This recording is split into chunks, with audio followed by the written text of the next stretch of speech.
que cuando vengamos al edificio leamos la memoria y la tradición que en ello se conserva. Podemos reflejar la identidad que tenían, bueno, pues un pueblo que ha sido constructor de embarcaciones de madera y que ha sido defensor, ¿no?, de un patrimonio marítimo y de unos oficios del mar.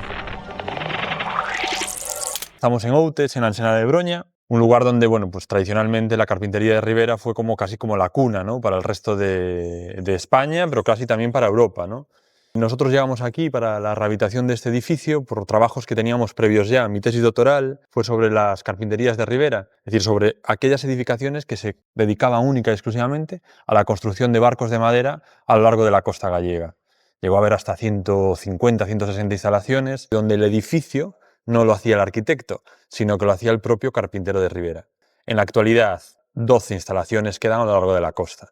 Por lo tanto, cuando nos llamaron fue por un momento determinado que atraía, pues creo que fue en el 2018. Sí, 2018, después de una serie de temporales que al final hicieron que parte de los pórticos de delante se cayesen y ya la instalación estaba en un estado ruinoso. Entonces, a partir de ahí tocaba reflexionar y analizar qué hacer con esta edificación, cómo afrontar la recuperación y, sobre todo, desde nuestra perspectiva ya como arquitectos, cómo no perder el valor que existía en esta propia edificación trasladado a la carpintería de Ribera, ¿no?, a la construcción de los carpinteros de Ribera gallegos. Una de las hipótesis de la tesis era si podíamos hablar de una tipología propia denominada astillero tradicional. Claro, después de estos años de investigación, la conclusión es que sí, y se argumenta por una serie de elementos que son comunes.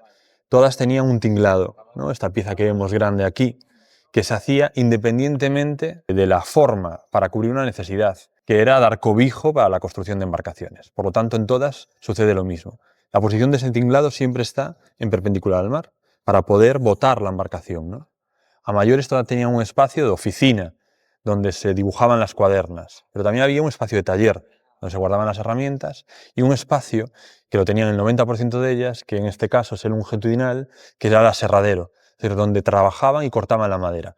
Por lo tanto, empezábamos a ver que cada uno de esos elementos se repetían y que podíamos hablar de una tipología propia, ¿no? Pero también, en paralelo, la hipótesis era, ¿estos elementos constructivos tienen que ver más con la arquitectura o tienen que ver más con la construcción de embarcaciones? Empezaba a haber detalles donde la quilla de las embarcaciones tiene un modo particular de ensamblaje, pues se trasladaban en la edificación.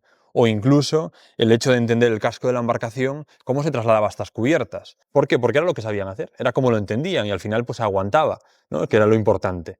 Por lo tanto, sí que de una manera inicial parecen piezas de arquitectura, pero en el fondo son arquitecturas, bueno, pues como hemos aprendido, arquitecturas sin arquitectos, en este caso arquitecturas de carpinteros de Ribera. Hubo como dos problemas de cómo lo planteamos. Uno, lo que comentas en sí el edificio, y otra, el buscarle un uso, porque tanto en esta como en otra que hemos intervenido posteriormente, no existía esa demanda de un uso particular, sino era conseguir qué íbamos a hacer con esto. En el tema de la intervención arquitectónica sí que nos planteábamos un poco eso, dejar como más según la idea original que comentaba Óscar hace un momento, centrarnos en esas partes y eliminar añadidos que desvirtuaban un poco pues, el bien o lo perjudicaban. Al final intentábamos hacer una lectura de lo que nos ha llegado a nosotros.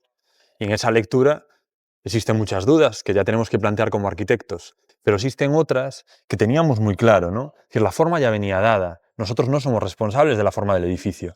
Claro, ¿eso cómo se hacía? Pues intentando respetar todo lo máximo, todo lo que podíamos. Sí. Y leyendo una clave arquitectónica actual. Cómo funcionaban estructuralmente, cómo era esa construcción, cómo eran esos ensambles y cómo era pues, la belleza que encontrábamos en piezas que a lo mejor otros no hubiesen encontrado, ni para bien ni para mal.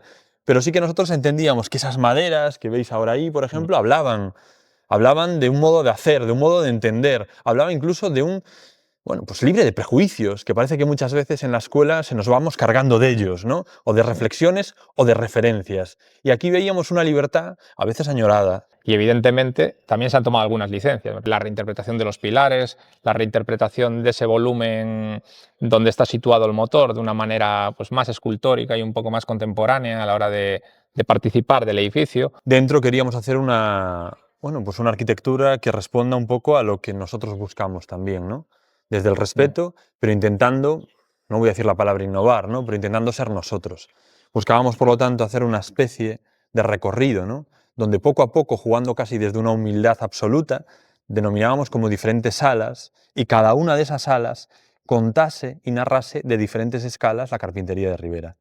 Desde hablando de esta ensenada, que hubo hasta 10 o 12 astilleros, hasta hablando pues, a nivel Galicia, o contando en este caso. Y por supuesto introducir dos elementos más. Uno de ellos, una sala para entender, bueno, pues a través de un vídeo, ¿no? Cómo es esta profesión de la carpintería de Ribera, y otra donde recuperamos también las herramientas que son base de los carpinteros de Ribera, que por suerte nos las cedió la cedió al ayuntamiento, ¿no? Uno de los carpinteros que nos ayudaron en la obra actual, ¿no? Y eso también ha sido un lujo, porque nos contó en primera mano cómo su padre era carpintero de Ribera.